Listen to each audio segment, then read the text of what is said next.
Hello everyone, welcome back to my channel ink family. तो आज हम करने वाले हैं क्लास 12 पॉलिटिकल साइंस के chapter number 4 alternative centres of power. तो ईयू जो है मैंने लास्ट वीडियो में कंप्लीट कर लिया था। अब हम आज करेंगे आशियान और होप सो कि आज हमारा ये पूरा चैप्टर कवर हो जाए। कोशिश तो यही रखेंगे, आगे देखते हैं। तो ASEAN association of South East Asian nation, ASEAN हमारा बना था 1967 में। अब जो आशियान है ना, ये एक एसोसिएशन है जो कि साउथ ईस्ट एशियन नेशंस की है। ठीक है, जैसे ईयू जो थी वो यूरोपियन नेशन की थी, आशियान जो है वो साउथ ईस्ट एशियन नेशन की है। ठीक है, this region suffered from colonialism. तो इस एरिया में ज़्यादातर वो लोग थे जिन्होंने कॉलोनिज्म सफ़र किया है। ठीक है, इन रीजन के लोगों के ऊपर जो है अंग्रेज़ों ने राज किया था या फिर किसी और ने जो है शासन किया था, राज किया था। पॉलिटिकल एंड इकोनॉमिक कॉन्सिक्वेंसेस रहे हैं, प्रॉब्लम ऑफ नेशन बिल्डिंग रही है। अब कॉलोनिज्म जब हट गया था तो उसके बाद भी प्रॉब्लम आई होगी ना नेशन बिल्डिंग में, कि कैसे नेशन को बढ़ाया। जैसे हमारी इंडिया के अंदर इतनी प्रॉब्लम आई थी, जो कि हम बुक नंबर 2 में पढ़ेंगे, और अगर आप पे हिस्ट्री है तो आप उसमें भी आगे पढ़ोगे। और फिर इकोनॉमिक बैकवर्डनेस रही है ड्यू टू कॉलोनिज्म। ये सब जो है ना कॉलोनिज्म के नेगेटिव पॉइंट्स बोल लो या ड्रॉबैक्स बोल लो। Pressure to cope up with waste, अब ये चीज़ तो हमेशा रहती है कि जो वेस्ट है, ये हमने उसमें भी पढ़ी थी यूएसएसआर में, कि वेस्ट से आगे भगना है भाई, ईस्ट वालों को वेस्ट से आगे निकलना है। वेस्ट में कौन सी कंट्रीज आती है? यूएस। ठीक है, इससे आगे निकलना है। तो आशियन कंट्रीज में आप एक की टू लर्न बना लो, पता है क्या? इम्प ST, इम्पॉर्टेंट का इम्प ST। ठीक है, ये 5 अल्फ़ाबेट की टू लर्न बना लो, आपको इतनी इजीली याद हो जाएंगे। ये मैंने एक यूट्यूब वीडियो पे ही देखा था और मुझे सीरियसली बहुत अच्छे से याद हो गया था जब मेरे बोर्ड्स थे। तो इम्प ST से क्या? Indonesia, Malaysia, Philippines, Singapore, Thailand, ये 5 जो है मेजर कंट्रीज थी जिन्होंने मिलकर सबसे पहले आशियान को बनाया था। और आशियान साइन कहाँ पे हुआ था? बैंकॉक में। ठीक है, याद रखना, आशियान साइन हुआ था बैंकॉक में। और ईयू जो है हमारा मास्ट्रिच ट्रीटी के अंडर बना था। तो ऑब्जेक्टिव ऑफ आशियान क्या थे? मैंने जैसे कि बताया था, क्या बताया था कि कौन कौन सी चीज़ें होती है, 3 पिलर्स इंपॉर्टेंट मैंने बताया। जिन नहीं याद मैं खुद ही बता देती हूँ, इकोनॉमिक, पॉलिटिकल, मिलिट्री। ठीक है, ये 3 चीज़ें होती हैं।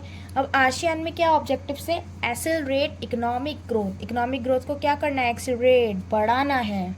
Social and cultural development, social और कल्चरल जो है हमको उसकी क्या करनी है? डेवलपमेंट। रीजनल में पीस एंड स्टेबिलिटी लानी है, कॉलोनिज्म से हम हटे हैं भैया, तो अब क्या करनी है? Regional piece and stability.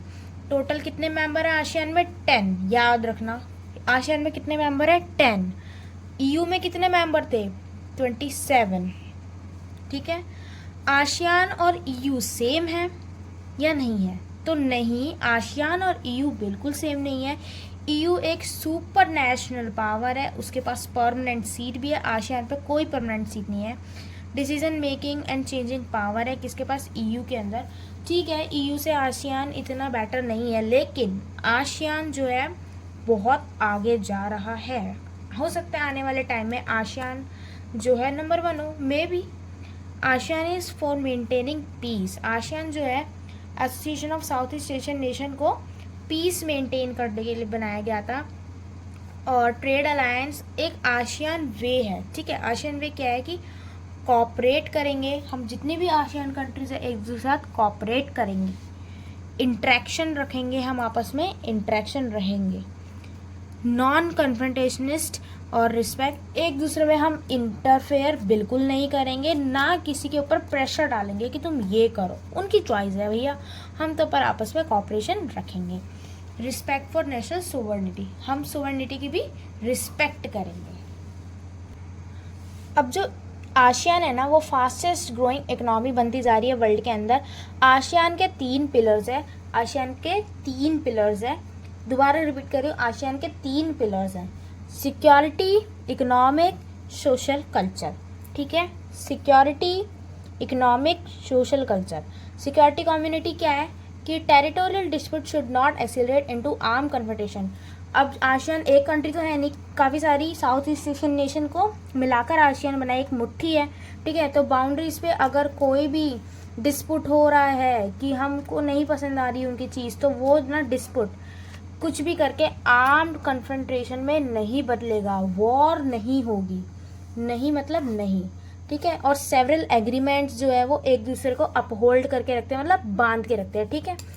Piece, neutrality and cooperation को, non interference, respect national difference and sovereign rights. ASEAN Regional Forum sign हुआ था 1994 में, कि इसमें क्या था कि मिलिट्री भी आएगी साथ में, ठीक है, कि हम जो है मिलिट्री में भी सपोर्ट करेंगे। इकोनॉमिक कम्युनिटी का क्या पिलर है, तो ये था हमारी सिक्योरिटी। अब आती है इकोनॉमिक। तो इकोनॉमिक में क्या है, फास्टर ग्रोइंग इकोनॉमी, जो इकोनॉमी है बढ़ रही है दिन पे दिन, ठीक है, रुक नहीं रही, बढ़ने लग रही है। Common market state production, common market है। Aid solution and economic development, कोई भी प्रॉब्लम होती है साथ में मिलकर सॉल्व करेंगे। Settle dispute relate to economy, अगर किसी भी ईस्ट एशियन नेशन में जो है प्रॉब्लम आ रही है इकोनॉमी से रिलेटेड, तो हम साथ में मिलकर सॉल्व करेंगे। और आसियान आपस में क्या करता है, फ्री ट्रेड एग्रीमेंट। अच्छा हाँ, एक बात और है कि ना आसियान ने इंडिया और चाइना के साथ भी फ्री ट्रेड जो है एग्रीमेंट साइन किया था, और इंडिया के साथ आसियान की 2 कंट्रीज ने साइन किया था, सिंगापुर एंड थाईलैंड। ये याद रखना इम्पॉर्टेंट है। अब सोशियो कल्चर कम्युनिटी, ठीक है, कल्चर कॉपरेशन। विजन 2020, आसियान का क्या विजन है 2020 में, कि आउटवर्ड लुकिंग रोल करेंगे। इनवर्ड क्या होता है, पहले तो आप ये समझो, ठीक है। इनवर्ड मतलब होता है हम जो बनाएंगे अपनी कंट्री के अंदर बनाएंगे, जो सोचेंगे अपने बारे में सोचेंगे, सिर्फ और सिर्फ अपना देखेंगे। अभी फिलहाल हमको बाहर के देश से कोई लेना देना नहीं है, अपने आप को बेटर कर ले तब तो किसी और में जाकेंगे।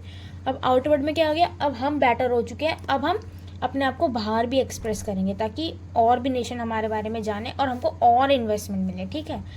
अब हम आउटवर्ड लुक करेंगे, यह था आसियान विजन 2020। इंटरनेशनल कम्युनिटी में डिसॉल्व करेंगे war between Cambodian and east Timor, करेंगे नहीं, करी थी, जो आसियान मेंबर्स ने हेल्प करी थी कैम्बोडियन के बीच और ईस्ट तिमोर के बीच में जो वॉर हुई थी उसको डिसॉल्व कराने में, ख़त्म कराने में। बायलैटरल एग्रीमेंट्स भी बहुत सारे साइन हो रखे हैं। देखो कॉमन सी बात है, जितने भी यूरोपियन नेशन या फिर आसियान या ब्रिक्स, जितने भी मैं ऑर्गेनाइजेशन के नाम ले लूँ, सारे के सारे जो है एक एग्रीमेंट के थ्रू बाइंड होते हैं, ठीक है। ऐसा नहीं चलता कि मैंने तुझे कसम दे दी तू मेरे साथ ही रहेगा, ऐसा कुछ नहीं है। ये सब फिल्मों में अच्छा लगता है, ये सब एग्रीमेंट से बाइंड होते हैं।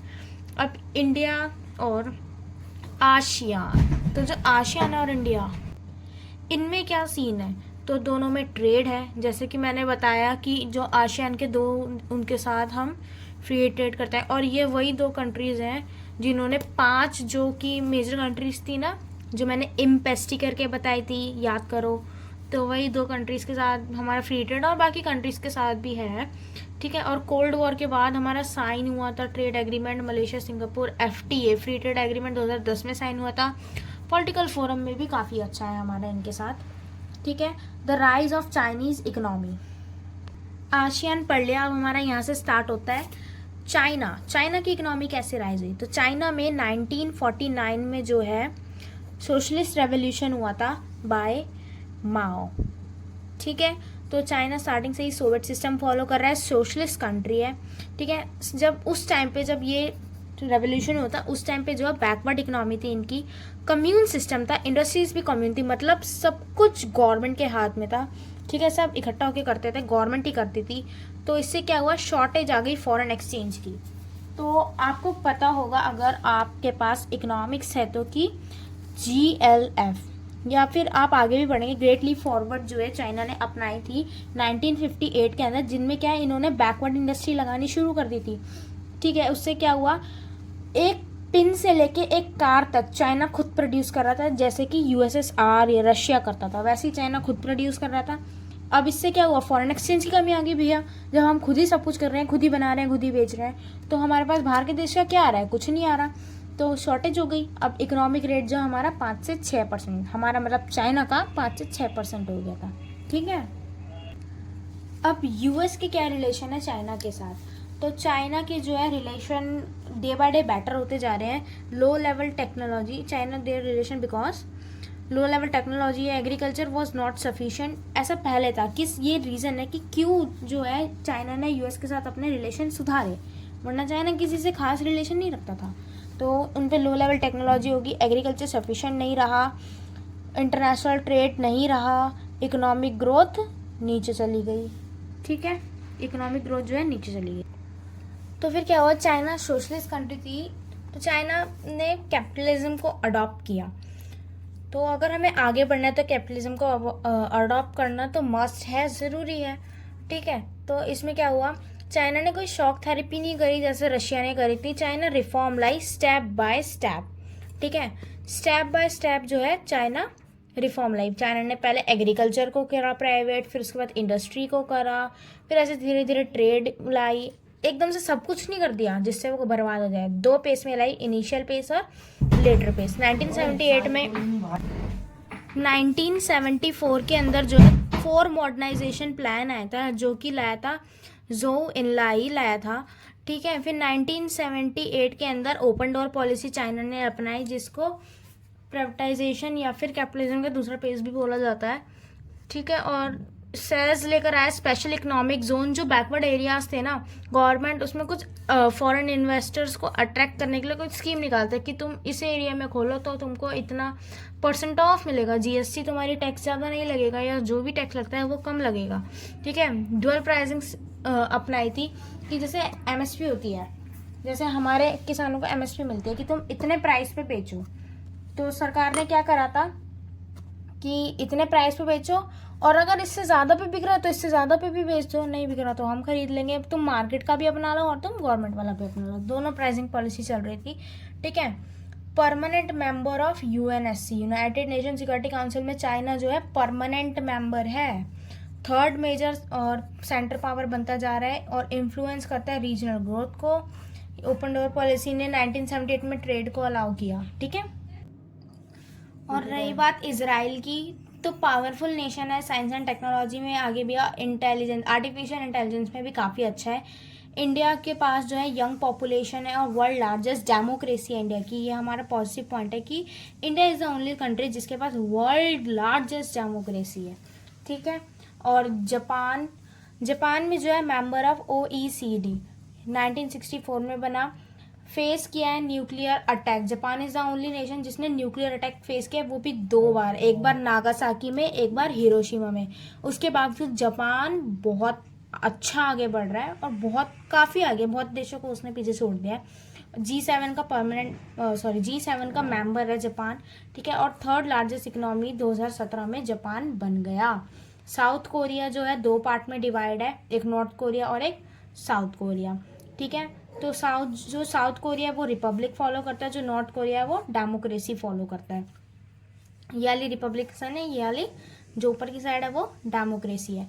और एक और चीज़ मान लो, एज्यूम कि ये साउथ कोरिया है, ये एजम्पशन के लिए मैंने बनाया है।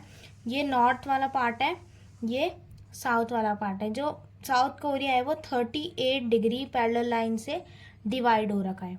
ठीक है, और मिरेकल ऑन हैन रिवर ये 1960 से 1980 के बीच हुआ था। मेंबर ऑफ OECD, जैसे जापान 1964 में बनाता है, ये भी मेंबर है OECD का। 11th इकोनॉमी और 10th मिलिट्री एक्सपेंडिचर है। HDI इसका 18 है। लैंड रिफॉर्म भी इसने इम्प्लीमेंट कर रखे हैं, जैसे हमने भी कर रहे हैं ना। और ह्यूमन रिसोर्स डेवलपमेंट भी काफ़ी अच्छा है। ग्रोथ विद इक्विटी है, एक्सपोर्टर है। इंफ्रास्ट्रक्चर डेवलपमेंट भी काफ़ी, इंफ्रास्ट्रक्चर डेवलप करने में भी काफ़ी अच्छा है। तो ये था हमारा पूरा complete chapter number 4, alternative centres of power. अगर आपको क्लियर हुआ तो थैंक्स फॉर वॉचिंग।